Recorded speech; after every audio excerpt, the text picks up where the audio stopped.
the fact that there would be no possibility of creating a constitutional crisis if this person is no longer interested in getting the job back, that the current deputy president will remain deputy president, and then that pressure is no longer on the courts. Wakili, that's the question. Our case is different, totally different. And I wish Mheshimiwa Mungatana had a look at it instead of speaking from a point of ignorance. That case, you need to choose your words. Harrison, you came here so emotional.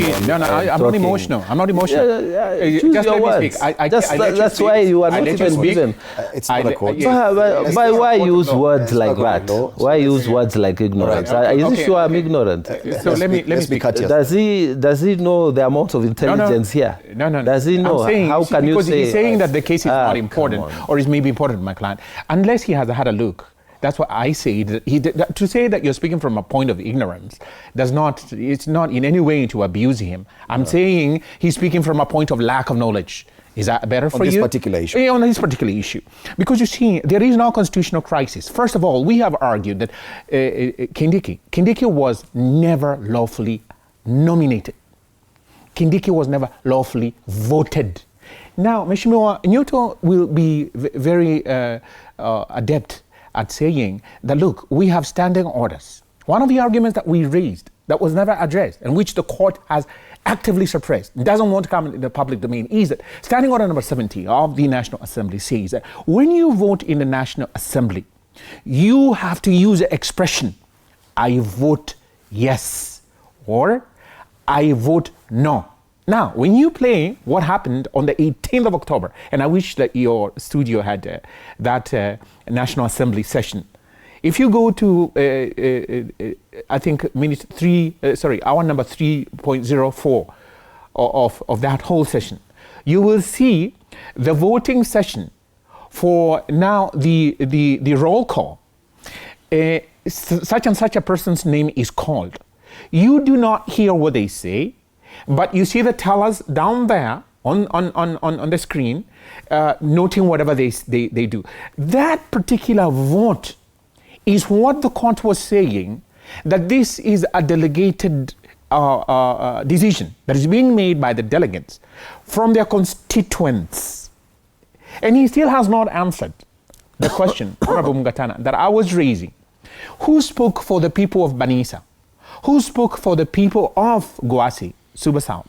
Who spoke for the people of Magarini? Do you want me to? No. I gave you the point. No. And I'm showing Kindiki was never voted in under the law. Okay. And then you see the people who are. The challenge here is that because this is not the court of law. I'm not a judge. I cannot. But I'm saying the constitutional crisis that the court has created, just like Mheshimiwa Nyuto was saying. This is a creation of the court. The court had the opportunity to stop, just like we did. And my question, Wakili, was, yes. Would this have been preempted? Yes. And I don't know how possible this can be if at all Rigathi Gachagua is no longer interested in that position. What procedure would you use to preempt such? Allow me. I'm coming to answer that. So I was showing that Kindiki is a constitutional crisis that has been imposed upon us, again by the demigod who wants to feel that he's everything for this country. President William Ruto, he wants to control everything. Can I take an objection to that? He said it 3 times. Are you his spokesperson? I am in government, so I can speak for him. You are not in government. I am. We really no, but what is this? You are the senator of your people. What is this? I mean, no. You know, Harrison is so emotional. I'm not emotional. Why are you talking about? Let me just say. At least so that we move on. What is this? Okay, let's go on. You're trying to score points. You want to go and get our seats outside there. We've agreed to move on. You know he's speaking to a certain constituency. I have no political ambition. Then don't talk like that. I am a Kenyan. Don't talk. What is demigod? Who is a demigod? What is a demigod? The demigod is the one that you have bowed to. Fred, I think you have to control Senator Mungatana. No, there's nothing like control. Yes. Silence. I heard him in silence. But he will not hear other people. Allow me to give direction.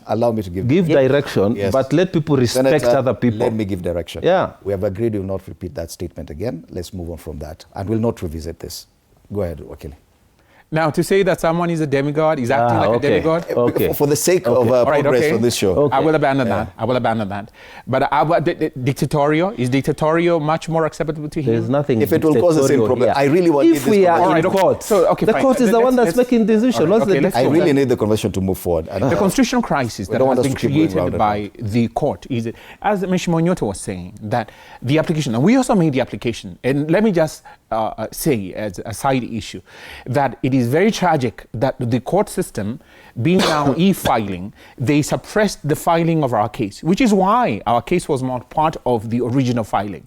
They suppressed its filing, its acceptance, because we were asking the court to stop the swearing in of Kindiki, because he was still the cabinet secretary for Interior. And according to Section 3 of the Public Holidays Act, you needed the cabinet secretary for Interior to declare a national holiday for the swearing in of a deputy president. So the conundrum, the paradox that the president found himself in is that he's in Rwanda attending the head of state's meeting on that material day, and a public holiday has to be declared for the following day. And so what happened is that overnight, when he's in Rwanda without the public seal, he publishes Executive Order number 5 of 2024, he forgot that he had published Executive Order number 5 of 2024 in July.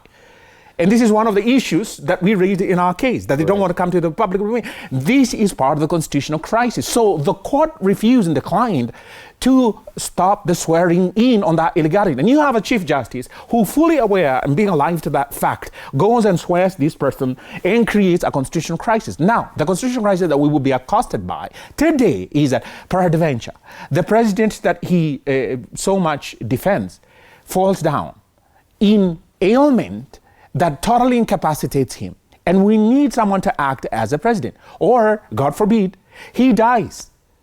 The president dies. Who will, in the intervening period, ascend to the presidency in an acting capacity? Right. No. Let me finish. Allow me to finish this point.